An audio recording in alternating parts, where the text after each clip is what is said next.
మరి చూస్తూ ఉంటే మళ్ళా ఆనాడు తెలంగాణ ఉద్యమం గుర్తుకొస్తూ ఉన్నది. నిజానికి తెలంగాణ ఏర్పడిన తర్వాత మరి మాజీ ముఖ్యమంత్రి వర్యులు గౌరవనీయులు కల్వకుంట్ల చంద్రశేఖరరావు గారు తెలంగాణలో తొలి ముఖ్యమంత్రిగా ఏర్పడడం, మరి అప్పటి పాత కష్టాలను గుర్తుపెట్టుకొని భారతదేశంలో ఒక మోడల్గా తెలంగాణ రావాలి, తెలంగాణ ఎదగాలి, తెలంగాణ మరి ప్రజలందరూ కూడా ఆర్థికంగా బలోపేతం కావాలి, ముఖ్యంగా రైతాంగం అంతా కూడా బలోపేతం కావాలనే ఉద్దేశంతో ఒక వినూత్నంగా సాహసోపేతమైన నిర్ణయాలు తీసుకొని భారతదేశంలోనే తెలంగాణను ఆదర్శంగా తీసుకొని, రైతులను ఆదర్శంగా తీసుకొని, వ్యవసాయాన్ని ఆదర్శంగా తీసుకొని ముందుకు పోవాలనే ఉద్దేశంతో ఆనాడు మరి ఎన్నో కష్టాలకు నష్టాలకు ఓర్చుకొని అనేక రకాల సంస్కరణలు తీసుకొచ్చి రైతాంగాన్ని అంతా ఈరోజు బలోపేతం చేయడం జరిగింది.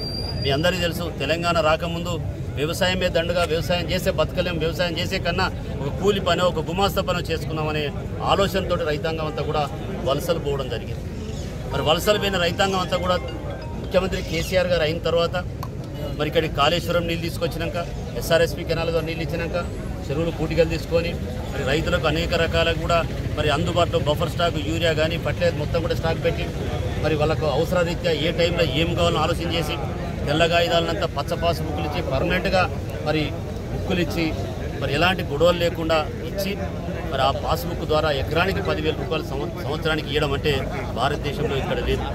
ఆ 10,000 ఇచ్చినాకనే దేశ ప్రధాని గారు కూడా మరి ఆశ్చర్యానికి గురై నిజమే రైతులకు మనం చేయాలని చెప్పి అతను కూడా కొంత సాయం చేయాలనే ఆలోచనకు వచ్చారు. అంటే ఇవాళ కేసీఆర్ను ఆదర్శంగా తీసుకొని రైతులకు చేసే విధానాన్ని మరి బ్రహ్మాండంగా అన్ని రాష్ట్రాలు అభినందించినాయి.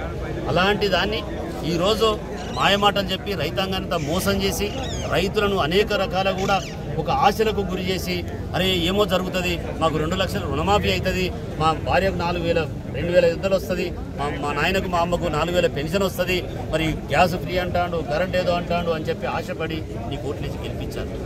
దానికి కాదనట్లే, గెలిచిన ఓకే, నేను మేము స్వాగతిస్తున్నాం. కానీ నువ్వు ఈ గత 9 నెలల నుంచి నువ్వు ఇచ్చిన మాటలు ఒక్క నిలబెట్టుకున్నావు.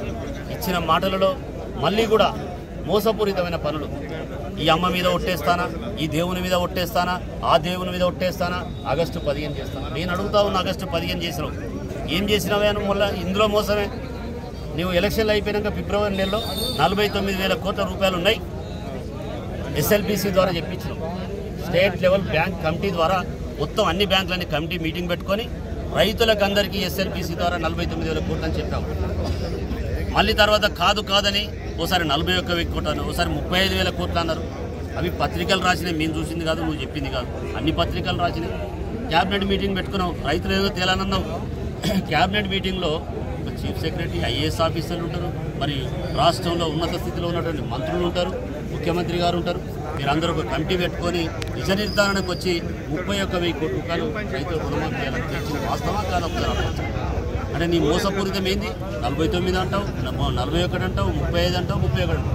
మళ్ళీ నువ్వు అసెంబ్లీలో బడ్జెట్లో ఏం పెట్టావు? 26,000 కోట్లు చాలా నిజమే కావచ్చు అని నమ్మినాం మేము. 26,000 కోట్లు నిజమే అనుకున్నాం. అవి కూడా అయిపోయినాక ఏమన్నావు? మొన్న 17,900 కోట్ల రైతులకు రుణమాఫీ చేస్తానా, ఈ లెక్కలు తప్పు ఉన్నాయి, ఈయనకు ఆధార్ కార్డు లేదు, ఈయనకు రేషన్ కార్డు లేదు, ఒకటే కార్డు ఒకటే కుటుంబం అంటావు, ఏదో అని చెప్పి రైతులను మొత్తం కన్ఫ్యూజ్ చేస్తావు. ఎంపీ ఎలక్షన్ దాటేసుకుంటావు. ఇలా 17,900 కోట్లు అన్నావు. 17,900 కోట్లు నేను కొట్టిన ఈరోజు అని చెప్పి ఫ్లెక్సీలు పెట్టుకొని బ్రహ్మాండంగా పండుగలు చేస్తావు, పాలాభిషేకాలు చేసుకున్నావు. నీ మంత్రులేమో ఒక ఆయన ఇంకా 12,500 కోట్లు కొట్టాలి, మేము ఇంకా 7,800 కోట్లు జమగాలని ఆర్థిక శాఖ మంత్రి బట్టి మాట్లాడతాడు. మరి 7,800 కోట్లు ఒక ఆర్థిక శాఖ మంత్రివర్యులు అన్నప్పుడు ఏది నిజమని నమ్మాలి ఇవాళ ప్రజలు కానీ రైతులు కానీ? ఇవాళ ఎందుకు ఇట్లా భయభ్రాంతులకు గురి చేస్తున్నావు? ఇవాళ ఎందుకు ఇంత మరి దుశ్చర్యకు ముందు పోతున్నావు? నేను అంటున్నా, అసలు నేను ఏం చెప్పినా సాగుతూ అనుకుంటున్నావా?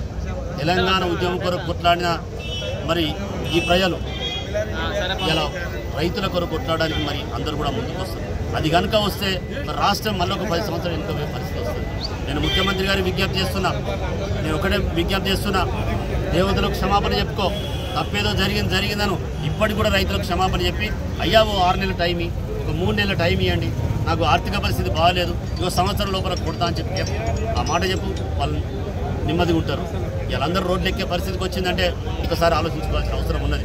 నేను ఒకటే విజ్ఞప్తి చేస్తున్నా, ఈ 17,900 కోట్లలో కూడా నీ శాతగాని తనం 7,500 కొట్టలేదంటావు, ఎట్లా పూర్తి అయిందని చెప్తావు? హరీష్ రావు గారిని ఎట్లా రాజీనామా చేయమని చెప్తావు? అసలు మీకు ఏం హక్కు ఉందని చెప్పి నేను అడుగుతా ఉన్నాను. నిజానికి చెప్పాలంటే ఒకటే, ఈరోజు నువ్వు దుడుదుడుకుతనంతో ముందుకు పోతున్నావు. ఇవాళ ఎక్కడేం మాట్లాడో తెలుస్తలేదు.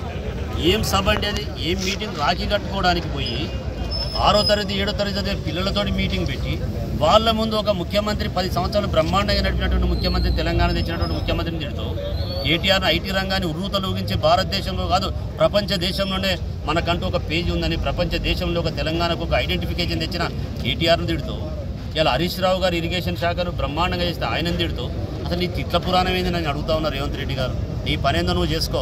నువ్వు తిట్టాల్సిన అవసరం లేదు, నీతో పడాల్సిన అవసరం ఎవరు లేదు. ప్రజలు కూడా చూస్తాను, రేవంత్ రెడ్డి గారు ఏమో చేస్తారని ఆశల్లో ఉన్నారు. ఇంకా నేను ఇప్పటికి కూడా కాదంటలేను. నువ్వు బ్రహ్మాండంగా చేస్తావు, బ్రహ్మాండంగా మాట చాతుర్యం ఉన్న వ్యక్తివి, నువ్వేదో చేస్తావని ఆశపడుతున్నారు. తెలంగాణ ప్రజలందరూ కూడా ఆశపడుతున్నారు. వాటిని ఆశలను వమ్ము చేయకుండా ముందుకు తీసుకుపోతామని చెప్పి నేను ఈ సందర్భంగా అడుగుతా ఉన్నాను.